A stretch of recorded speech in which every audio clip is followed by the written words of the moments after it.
So, funny story, you're going to get a kick out of this. I spent this whole episode recording on my lovely new fancy Yeti mic and then instantly deleted the file because, I do stuff like that. So the audio for this is from the iPhone, which was quite far away and therefore it's a little bit echoey, but I think the content's still good. You decide. Chill. Hello everyone and welcome to Model Behaviour News. Yes, this is a new segment that we're doing. Is it going to take off and become a regular thing, or is it going to die a death very quickly? Only you can be the judge of that, so let me know what you make of Model Behaviour News. I want to do this as a one-stop shop for everything that might be of interest to us in our community. So I'm talking action figures, video games, movies, TV news, and all points in between. So let's not beat around the bush any longer. Let's dive straight in to the news that matters.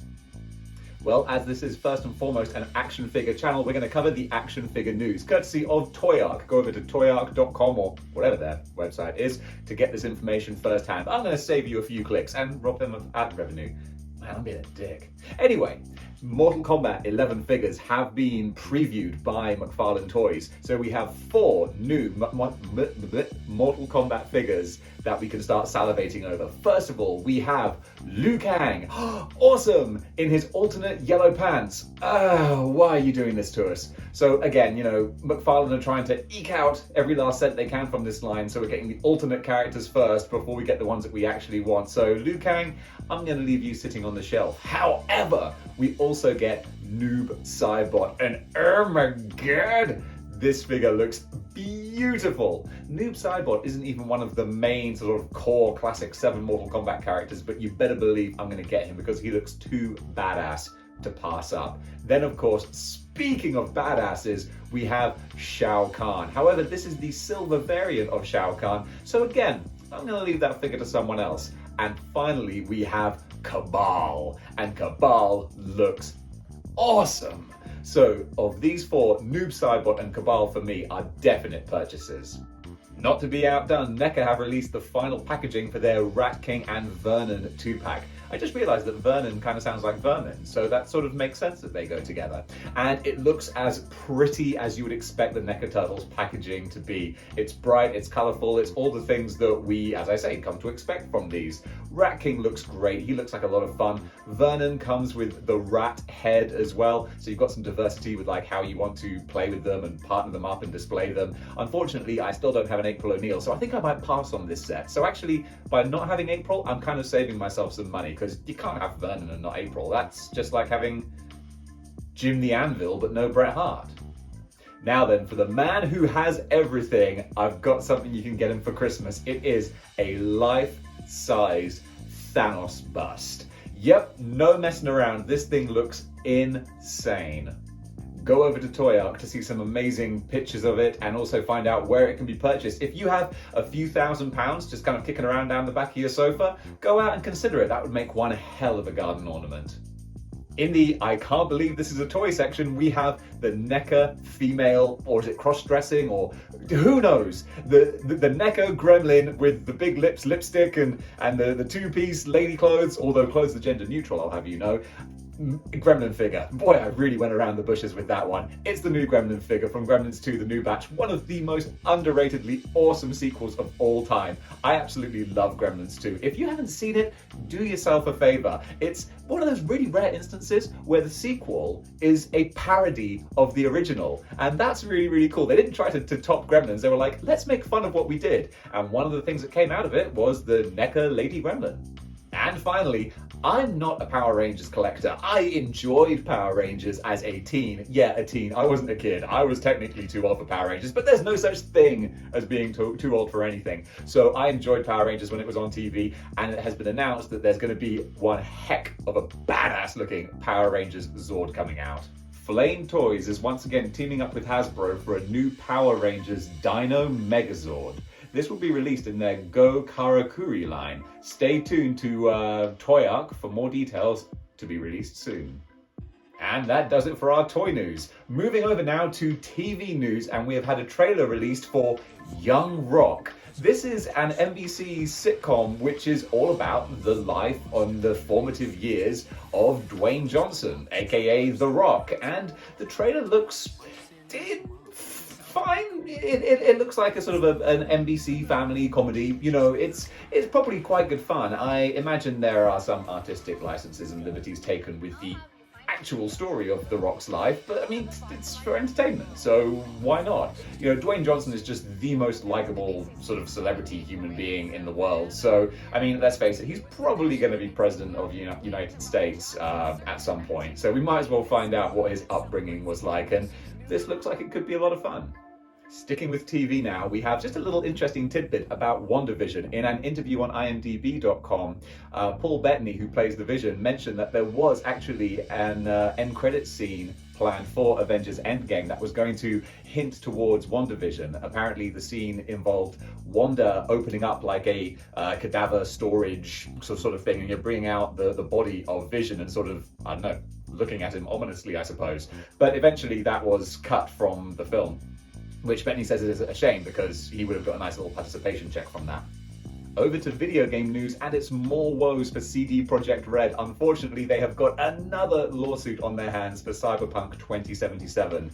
The beleaguered production company are now being sued potentially by their investors because of the sales that they projected the game was going to have. After all the goodwill built up by The Witcher 3 and all of the hype that accompanied Cyberpunk, I think they basically told their investors, we're going to make X amount of money. And instead they made Y amount of money. And even though X amount of money is huge, because despite all of its failings, Cyberpunk has been a commercial success. They've sold something like 30 or 13.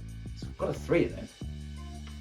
They've sold 13 million copies after giving refunds for the console versions. So they've made a lot of bank, but it's not as much as they said they were going to make, and now they're in more legal hot water. Ubisoft has announced a new feature that, kind of like when Apple does these things, we didn't realize we needed it until it's given to us, and it's like, oh my god, how did we ever live without this? Cross-platform, cross-saving. So for Ubisoft games going forward with the new consoles, they're going to be able to save their progress and details and stats from one console to another. So if you start playing Far Cry 5 on the new Xbox, then you can stop playing it and then go over to the PlayStation and then pick up that information from there, apparently, or something like that. Or maybe you can just do it with PCs. Could you do it with the competitors, like their actual rival? Okay, I'm gonna read up on this and get back to you. I'm bad at this. However, something I'm very good at is telling you how wonderful The Muppet Show is, the original Muppet Show. And finally, this is coming to Disney Plus. They're being very clever because I was gonna watch WandaVision and then kick that membership out the door. Now I'm like, you've got the original Muppets? And apparently seasons 4 and 5 were never released on DVD. So to get your Muppet fix, you can go to Disney Plus and get all the Muppets, and damn it, they might just get another month's worth out of me. In news that I really wasn't interested in hearing, Zack Snyder has hinted, not confirmed, but hinted in a fan Q&A that the Justice League Snyder Cut might just be one 4-hour movie.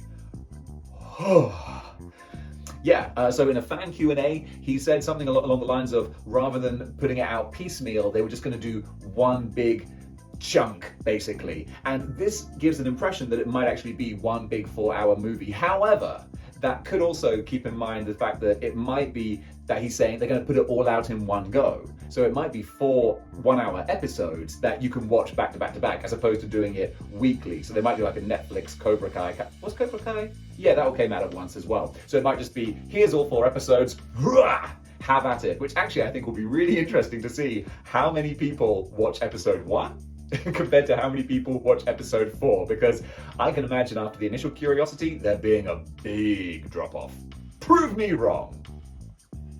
In some fun news, Matt Damon is apparently going to be in Thor Ragnarok. He wasn't found, they didn't lose him. He's not a set of car keys. He was spotted by people, I suppose. That's who spots people. People who spot people are the luckiest people in the world. That was a little musical break there. So yes, he was spotted getting off a plane in Australia and then going into 2-week quarantine in preparation for filming Thor Ragnarok. Now this is kind of interesting because obviously, I mean, I'm not telling you anything you don't know, even though that's the whole point of the news, but he was in Thor, oh wow, it's gone. Oh no, it is Thor Ragnarok. Love and Thunder.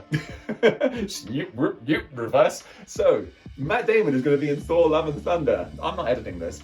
So yes, he was in Thor Ragnarok. He was playing an Asgardian who was playing the role of Loki. It was all very, very silly and very, very funny, and I was there for it. So is he going to play that Asgardian, or is he going to be something completely different? Only time will tell, but honestly, Thor Love and Thunder cannot arrive soon enough.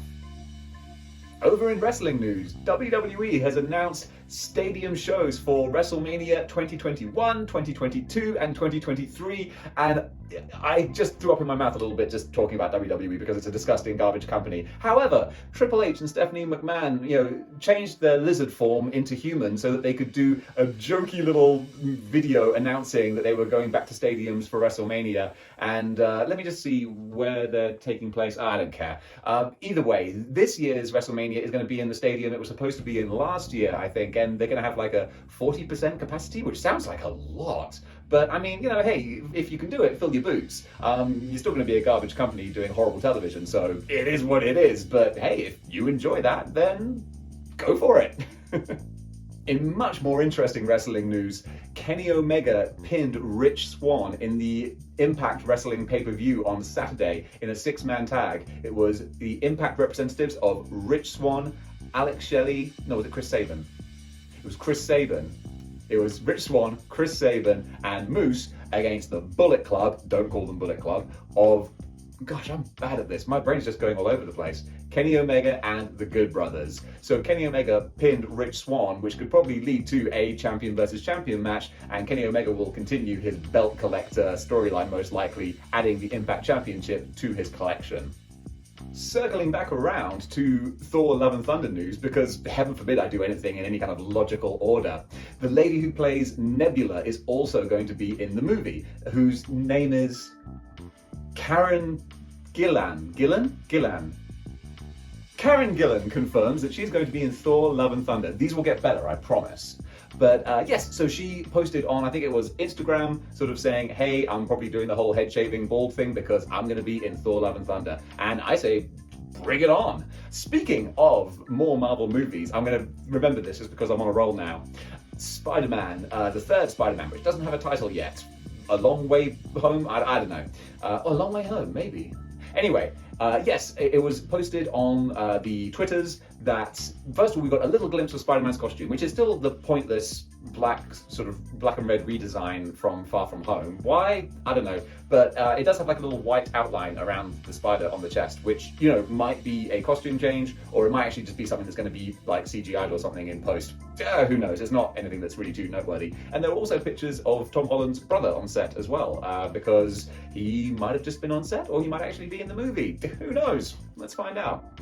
Circling back around to video games, Nintendo have released a trailer for Super Mario 3D World, which is a remake of, I think it was was it on the Wii, perhaps? Either way, it's coming over to the Switch, but not only is it being tarted up like a horse draws, you've also got a new open world type game in there as well, so they're really pushing out the boat. That's Nintendo. They always take such good care of their properties. So we're getting Super Mario 3D World on the Switch, which is great, and it's getting some lovely added value as well, so that's one to look out for.